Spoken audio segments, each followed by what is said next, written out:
Hello everyone, and welcome to the course Angular 2 Essential Training. I hope that you're just as excited as I am to learn about creating awesome applications using the brand new Angular 2 framework. This is a beginner level course, and I will assume no prior experience to using either Angular version 1 or 2, or for that matter, any experience with Typescript. You should, however, have a basic understanding of JavaScript. This would include how to work with things such as variables, objects, and arrays.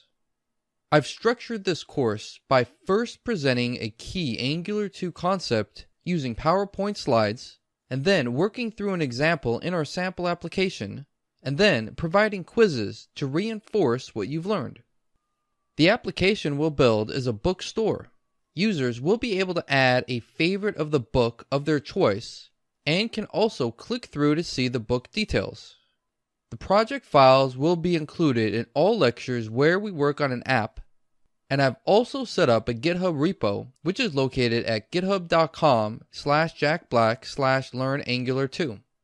By the end of the course, you will be familiar with all of the important features in building Angular 2 applications, including the TypeScript language, components, ng modules, data binding, directives, pipes, handling inputs and outputs, observables, and routing. Additionally, I plan on keeping this course up to date by adding new content as the Angular team releases new updates.